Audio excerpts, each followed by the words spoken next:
He looked at me, his eyes wide with a desperate plea, his voice a barely audible whisper, "Help me." My smile did not waver.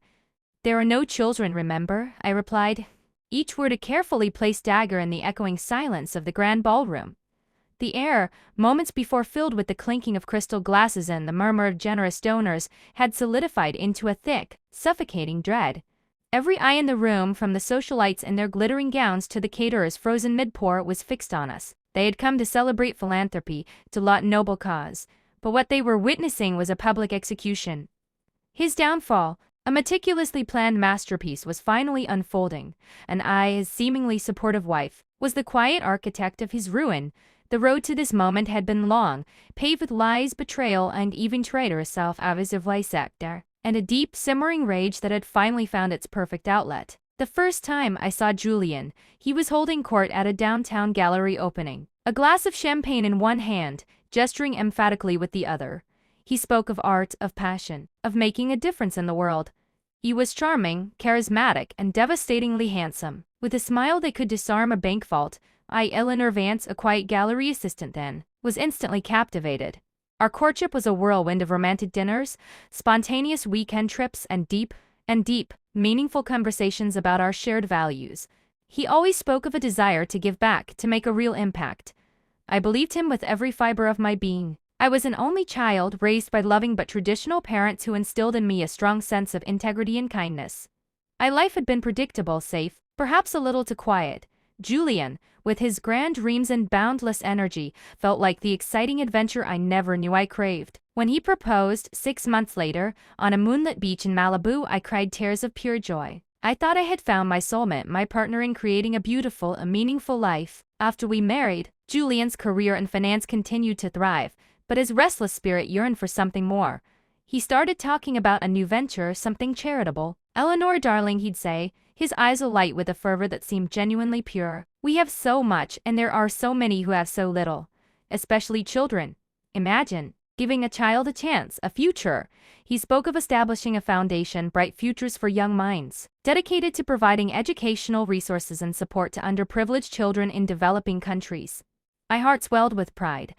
This was the Julian I married, the man with a vision, a purpose beyond mere wealth accumulation. I threw myself into supporting him.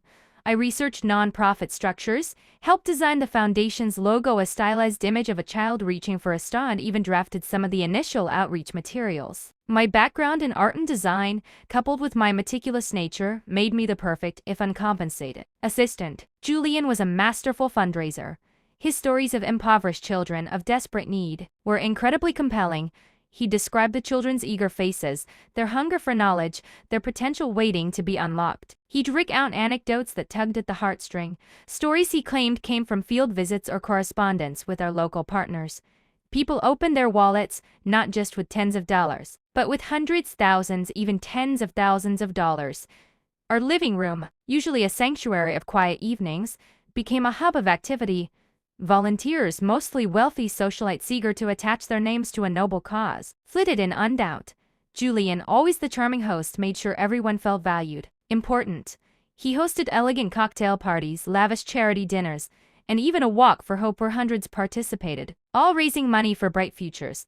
I watched him, beaming with pride, utterly convinced that I was married to a benevolent force for good. He praised my efforts publicly, calling me his rock, his inspiration, the true heart of Bright Futures. But privately his compliments were inged with a subtle condescension. "Eleanor, you are so good with the details," he'd say, waving a dismissive hand, "but the vision, the grand strategy, that requires a different kind of mind." Or when I'd suggest a more transparent way of tracking donations, he'd pat my hand, "Darling, leave the finances to me. You focus on the aesthetics, the messaging. That's where your talent lies." I brushed off these remarks, attributing them to his overwhelming workload and his brilliant, albeit sometimes overbearing, personality. He was a visionary after all. Visionaries could be a little eccentric. One afternoon, about a year into the charity's existence, Julian was away on one of his frequent field visits, or so he said, to assess needs in a remote village in Southeast Asia. A package arrived, marked urgent for Julian Harrison only. It was from a law firm I didn't recognize, and it contained what looked like a series of financial documents. Curious and feeling a vague sense of unease, I opened it. It was a thick sheaf of papers detailing various offshore accounts, shell corporations, and intricate money transfers. My brow furrowed. I was familiar with the foundation's finances, or what I thought were its finances, and these transactions did not align. There were transfers of hundreds of thousands of dollars, far exceeding the foundation's stated operational cost, to entities with opaque names like Global Holdings Limited and Panama Phoenix Investments. My initial thought was a mistake, perhaps a mix-up, but as I delved deeper, a cold dread began to settle in my stomach. Interspersed with the financial documents were emails between Julian and someone named Mr. X. They discussed tax write-offs, optimizing deductions, and minimizing exposure. They used jargon like phantom beneficiaries and zero footprint projects. My hands began to tremble. Phantom beneficiaries? What did that even mean? I scrolled through more emails, my heart pounding a frantic rhythm against my ribs. And then I saw it. An email from Julian to Mr. X, dated just 2 months prior, boasting about a recent fundraising gala, another smashing success. We managed to secure pledges for over $250,000 tonight. Incredible. And the best part? Absolutely no children required for this particular charade. A clean sweep. No children required. A clean sweep. The words hit me like a physical blow. They echoed in the quiet, elegant study, mocking every ounce of my dedication, every tear I had shed over the plight of Bright Future's children. My husband's noble cause was a meticulously crafted deception. Not only were there no underprivileged children benefiting from his charity, but the entire operation was designed purely for tax evasion. Every heartfelt story, every passionate appeal, every dollar raised was a lie, a sophisticated mechanism to line his pockets and reduce his tax burden. My mind reeled. The walks, the galas, the emotional speeches, all of it was a performance. And I, his devoted wife, had been the unwitting stagehand, the naive prop in his grand, despicable fraud. The man I loved, the man I married, was not a philanthropist. He was a common thief, a charlatan preying on the goodwill of others. The betrayal was a bitter taste in my mouth, sharper than any emotion I had ever known. The world, which just moments ago had seemed so clear, so full of purpose, had shattered into a million fragmented pieces. The days that followed my discovery were a living nightmare. Julian returned from his field visit tanned and jovial, regaling me with fabricated tales of grateful villagers and the desperate need for more funds. He talked about expanding Bright Futures, opening new chapters in other poverty-stricken regions. Each word was a fresh insult, each fabricated detail a stab to my heart. I smiled, I nodded, I played the part of the adoring, supportive wife. But inside, a cold, hard knot of fury was tightening. I reread the emails, examined the financial documents again and again, searching for any alternative explanation, any glimmer of hope that I had misunderstood. There was none. The evidence was irrefutable. My husband, Julian Harrison, the man I had pledged my life to, was a con artist. The sheer audacity of his lies was breathtaking. He would sit across from me at dinner, discussing the tireless work of the volunteers on the ground, the impact assessments they were conducting. He'd even complain about the challenges of working in such remote areas, describing fictitious bureaucratic hurdles and the need for more efficient systems code. I now realized, for more sophisticated ways to launder money and hide the paper trail. He'd even bring home pamphlets from various aid organizations, pointing to pictures of children, saying, "Look, Eleanor, this is why we do what we do. Look at their innocent faces. We are changing lives." My stomach would churn, but I would force a smile, a nod of agreement, a murmured, "Yes, darling, it's truly wonderful." The public praise continued, of course, at a small luncheon hosted by one of our biggest donors, Mrs. Albright, a matriarch of old money and considerable influence. Julian held court. He spoke eloquently about the upcoming annual Bright Futures Gala, predicting it would be the most successful yet. With the generosity of people like Mrs. Albright, he proclaimed, sweeping a hand towards her, "We can truly make a difference. Eleanor, my dear wife, has been instrumental in organizing this year's event. Her education is truly inspiring." Mrs. Albright, a woman whose discerning gaze had always made me feel a little inadequate, smiled warmly at me. "Eleanor, your husband speaks so highly of you," she said, her voice a low purr. "He says you are the true heart of the foundation." I forced a brittle smile. The true heart? I was the unwitting accomplice, the smiling mask for his deception. The insult felt suffocating. What pushed me to the brink was a conversation I overheard between Julian and his sister, Brenda, during a family dinner. Brenda, a perpetually dissatisfied woman who always seemed to resent my presence in Julian's life, was a minor investor in one of Julian's shady side projects. They were in the study, unaware I was just outside the door, reaching for a forgotten book. Honestly, Julian, Brenda sneered, you really hit the jackpot with Eleanor. So earnest, so meticulous. She handles all the tedious paperwork, the PR fluff, while you rake in the real money. And she actually believes you're a saint, priceless. Julian chuckled, a dry, dismissive sound that curdled my blood. She's useful, I'll give her that, and easily manipulated. Her sense of purpose is a delightful little accessory to my larger plans. Keeps the donors happy, keeps me looking squeaky clean. Who would suspect a man with such a dedicated, naive wife? The words hung in the air, thick with contempt. Easily manipulated. Naive. A delightful little accessory. I felt a flush of hot shame, followed by a surge of icy fury. He didn't just lie to me, he mocked me, ridiculed my very character behind my back. The man I had loved, supported, and trusted with my entire being saw me as nothing more than a convenient prop, a cover for his elaborate fraud. The shame of being so thoroughly duped was unbearable, but it was eclipsed by a burning desire for retribution. This was no longer just about justice, it was about reclaiming my dignity, proving to myself and to the world that I was not a naive fool to be so easily dismissed. The first step was to secure the evidence. I knew Julian kept most of his sensitive documents in his locked study, but the occasionally mail or financial statement would slip through his meticulous system and appear on our shared desktop or in physical mail. I began a methodical, stealthy collection. Whenever he was out of the house, which was often, given his business trips, I would meticulously search. I found more emails, more transaction records, more damning confessions about the non-existence of the Bright Futures beneficiaries.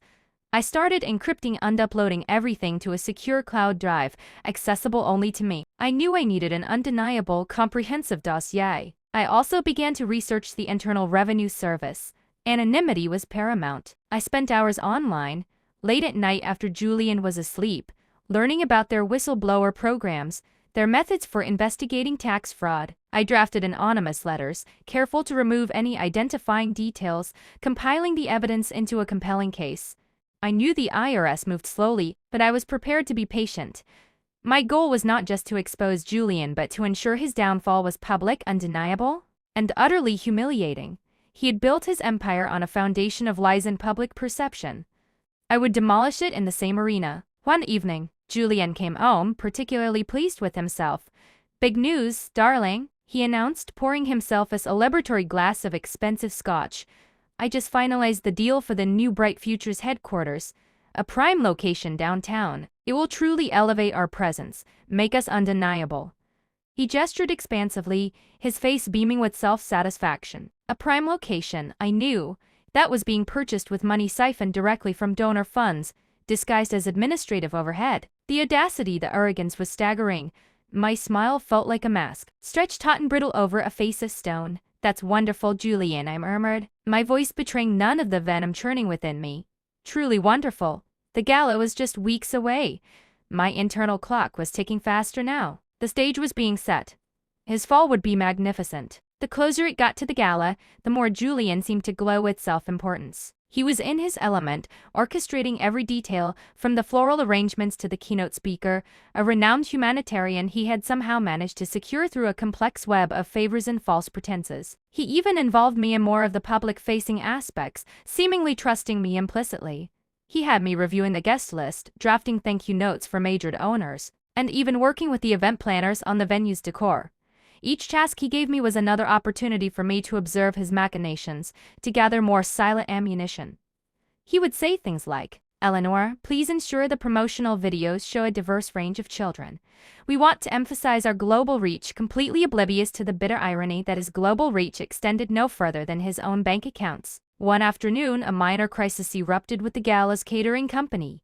A mix-up with the menu, they claimed. Julian, flustered, asked me to handle it. Darling, you're so good at smoothing things over," he said, waving a dismissive hand. "Just handle it. I have a crucial call with a potential new partner in Geneva." I agreed, of course, but as he rushed out, I saw his phone light up with a text message. A notification from an unfamiliar email address, Projects Pro update. Curiosity piqued. I quickly memorized the email address. Later that night, while he slept soundly, I used a recovery till I'd secretly installed on his old laptop ostensibly for photo backup, to gain access to his active email accounts. It took hours, but I found it. Project Sparrow. It was an entirely separate, even more clandestine operation, a complex scheme to defraud a venture capital firm through a series of shell companies disguised as innovative tech startups. Bright Futures was just one layer of his extensive criminal enterprise. The emails revealed how he was leveraging his charitable image to gain trust from unsuspecting investors, then diverting funds to these fraudulent tech ventures. He was running multiple scams simultaneously, each more elaborate than the last. He spoke of exit strategies and asset diversification in ways that sent chills down my spine. My husband wasn't just a tax cheat, he was a multi-layered fraudster, a financial predator with no moral compass. The revelation solidified my resolve. He deserved to lose everything. The next day, Julian received an unexpected visit from a representative of a small, local charity that genuinely worked with underprivileged children. Mrs. Davies, a kind, earnest woman, had heard about Bright Futures and wanted to discuss a potential partnership, perhaps a joint fundraiser. Julian, ever the smooth operator, received her in the living room, offering her tea and pleasantries. He listened intently, nodding and smiling, praising her work. "We truly admire the grassroots efforts," he purred, "and we are always looking for synergistic opportunities." I watched from the kitchen, cleaning up after breakfast, my blood boiling. He had the gall to pretend interest, to feign admiration, when his entire operation was built on the suffering of the very children Mrs. Davies genuinely tried to help. After she left, Julian turned to me, a dismissive smirk on his face. "Honestly, Eleanor, these small-time operations are so quaint, so inefficient. Imagine how much more good they could do if they understood proper financial structuring and creative accounting." He winked, completely at ease with his duplicity. Just a few days before the gala, an anonymous email arrived at Julian's office, copied to several of his board members. It contained a single, chilling sentence: "The truth about Bright Futures will be exposed." Julian was furious. He paced the study, barking orders into his phone, demanding to know who could have sent it. He suspected a disgruntled former volunteer or perhaps a rival charity. He even looked at me, his eyes narrowed, searching for any sign of treachery. "Eleanor," he said, his voice laced with suspicion, "you've been in charge of much of the outreach. Is there anyone you've had a disagreement with?" I met his gaze steadily. "No, Julian, everyone seems perfectly satisfied." A small, knowing smile played on my lips, unnoticed by him. He had no idea the sender was sitting right in front of him. He became paranoid, installing new security cameras, checking his accounts multiple times a day. He even accused his own personal assistant, a timid young woman named Sarah, of disloyalty. "Someone is trying to sabotage us, Eleanor," he fumed. "But they won't succeed. This gala will prove them wrong." He doubled down on his efforts, pushing the marketing team to release more tear-jerking videos of fictitious children, more emotional testimonials from non-existent field workers. The donations, he reported gleefully, were pouring in faster than ever. He was so consumed by his own arrogance and the thrill of the chase that he couldn't see the trap closing around him. The very next day, his main bank called, questioning a large, unusual transfer to an offshore account. Julian brushed it off as a minor administrative error, but I saw the flicker of panic in his eyes. He spent hours on the phone, trying to smooth things over, to reassure the bank that everything was above board. He was visibly rattled. The anonymous email, the bank scrutiny, it was all part of my slow, deliberate tightening of the noose. I had sent the anonymous email, of course, a carefully crafted message designed to provoke paranoia without revealing my hand. And the unusual transfer? I had subtly altered one of his automated payment instructions, redirecting a small but significant sum to a flagged account I knew the bank monitored. It was enough to raise a red flag, to cause a ripple of suspicion, but not enough to be immediately traced back to me. Julian's paranoia started manifesting in his interactions with me.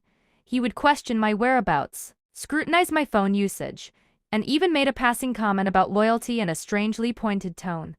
One evening, he came into my studio while I was sketching, something I often did to relax. He stood over my shoulder, ostensibly looking at my artwork, but his eyes were darting around the room, as if searching for something. "You know, Eleanor," he said, his voice nerve-wrongly casual, "I built everything we have. My reputation, our lifestyle. It would be a terrible shame if someone were to jeopardize that." His words were a veiled threat, a warning. I met his gaze, my own eyes calm and blinking. "Of course, Julian," I replied, my voice smooth and even. "I wouldn't dream of it." Inside, a cold, fierce joy ignited. He was close to breaking, and he didn't realize he was breaking against a wall of his own making. The game was reaching its thrilling conclusion. The day of the gala arrived.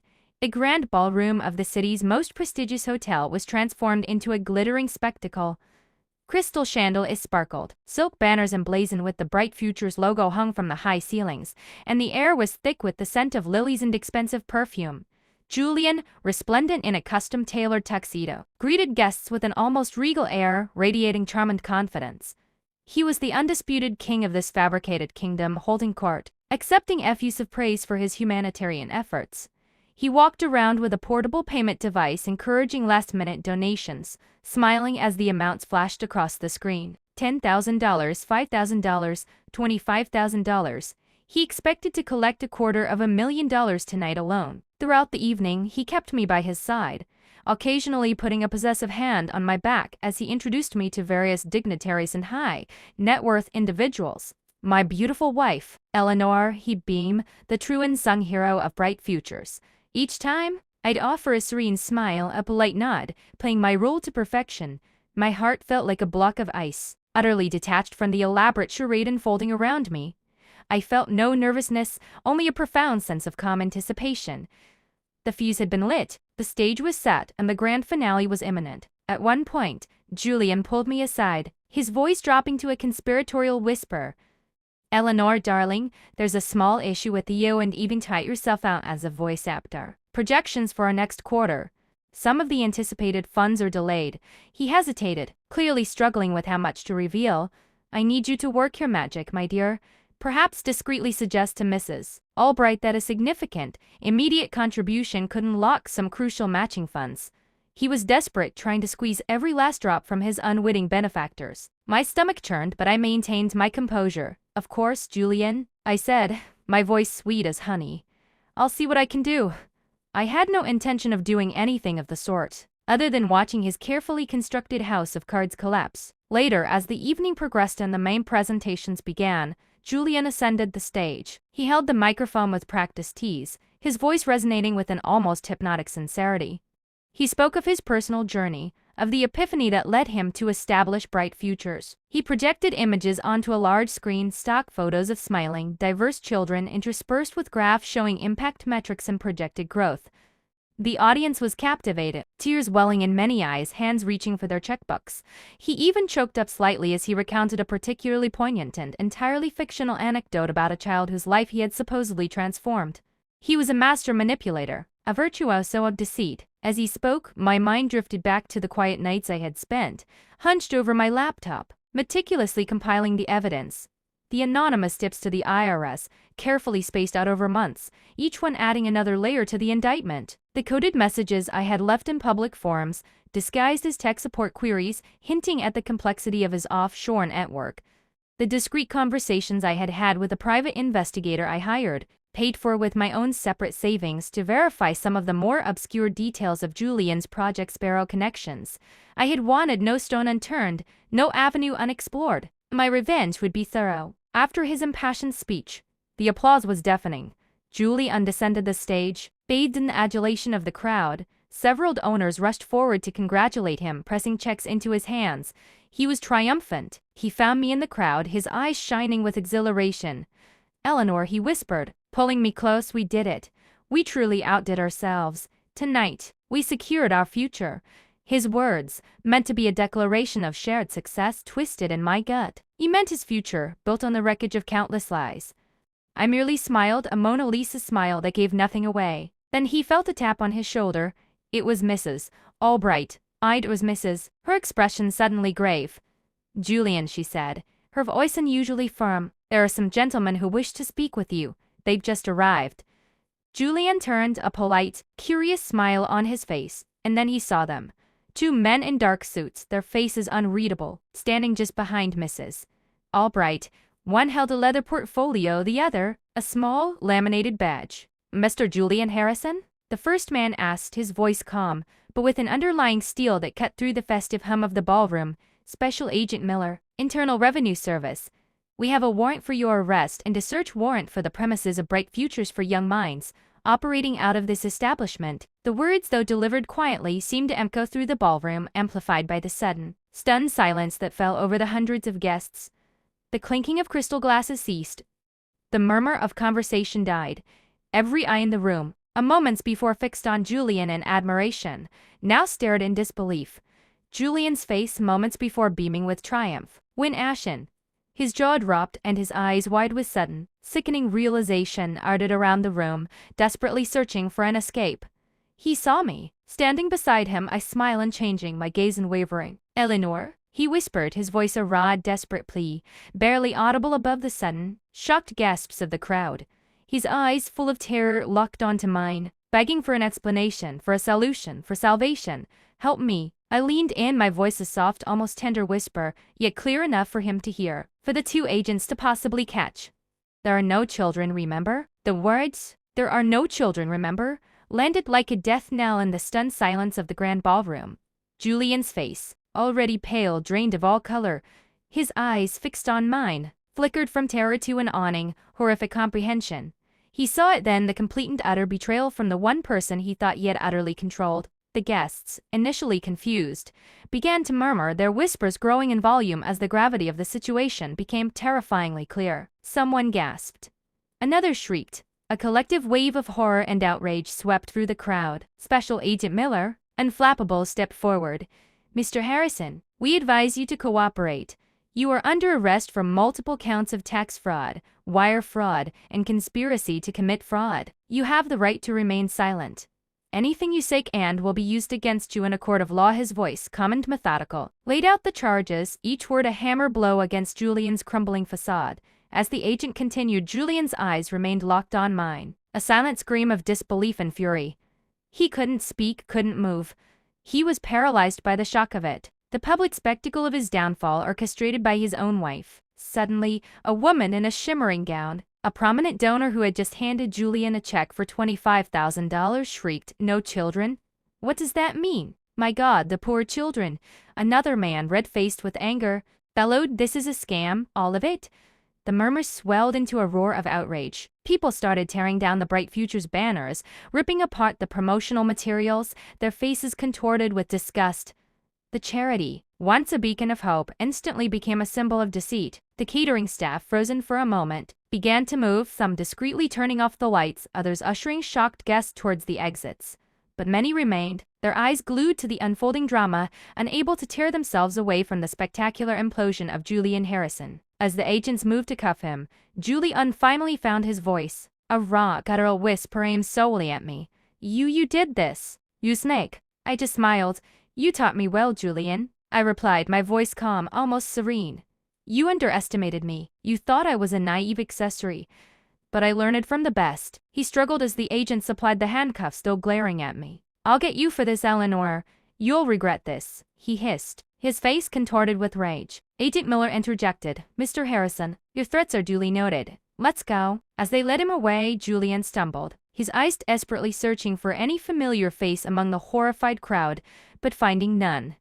His empire of lies had collapsed and he was utterly alone. He was no longer the charming philanthropist, but a common criminal exposed in the most humiliating way possible. The last image I had of him was his pathetic, slumped figure being escorted out, the grand ballroom, moments before filled with celebratory cheers, now echoing with the sound of his shame. The aftermath was a whirlwind. The news exploded. "Prominent philanthropist exposed as fraud," screamed the headlines. "Bright Futures for Young Minds, a charity built on lies." The story dominated every news cycle, every talk show. Interviews with horrified donors, investigations into his intricate web of shell companies, and of course, the dramatic scene at the gala. The IRS launched a full-scale investigation, uncovering not just the Bright Futures scam but also the elaborate Project Sparrow and other fraudulent ventures. The scale of his deception was truly breathtaking. I cooperated fully with the authorities, providing all the meticulously collected evidence. I testified, my voice clear and unwavering, detailing Julian's schemes, his contempt for the vulnerable, and his callous disregard for the trust of his donors. The prosecutor called me the key witness, a brave woman who stood up for justice. Public opinion was divided. Some saw me as a hero, a wronged wife who found her strength. Others, particularly some of Julian's remaining loyalists and a few judgmental socialites, viewed me with suspicion, whispering about my own complicity, my coldness. But their opinions no longer mattered. I had done what was right and I had reclaimed my own narrative. Julian's trial was swift and brutal. The evidence was overwhelming, thanks in no small part to my careful planning. He tried to claim ignorance to paint me as a disgruntled wife, a master manipulator who had framed him. But his own emails, his own financial records spoke volumes. His lawyers tried to discredit me, to portray me as a conniving opportunist, but my calm demeanor and the irrefutable evidence I provided undermined their every effort. He was found guilty on all counts. The judge, in delivering the sentence, spoke of the egregious breach of public trust and the heartless exploitation of human compassion. Julian Harrison was sentenced to 25 years in federal prison. He also faced millions of dollars in fines on restitution, ensuring that every penny he had stolen, every dollar he had siphoned, would be meticulously tracked and recovered. After the trial, I filed for divorce. It was granted quickly with minimal fuss. I wanted nothing from him, no shared assets, no alimony. His fortune, what was left of it after the restitution and fines, would be seized by the government. I had my own inheritance, my own modest savings, and most importantly my peace of mind. I sold our grand house, the one that had been the stage for his lies. It was a beautiful house, but every room was tainted with the memory of his deceit. I moved into a smaller, simpler place, a quiet apartment with a view of the city skyline. It was clean, uncluttered, and free of ghosts. I started a new life. I returned to my passion, art. I began painting again, exploring themes of resilience, of broken ends and healing. My work found an audience, perhaps drawn to the quiet strength it exuded, or perhaps simply to the story behind it. I donated a portion of my earnings to genuine charities that worked with underprivileged children, trying in my own way to atone for the harm Julian had caused. I found a sense of purpose not in grand gestures but in quiet, meaningful acts of creation and contribution. One day, months after the trial, I received a letter. It was from Julian, forwarded from prison. The handwriting was shaky, the ink smudged. He expressed no remorse, no apology. Instead, he railed against me, calling me a traitor, a monster, accusing me of destroying his life. He ended the letter with a chilling declaration. I will never forget this, Eleanor. Never.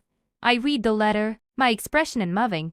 I felt no fear, no anger, only a profound sense of closure. He was trapped in his own bitter delusion, and I was free.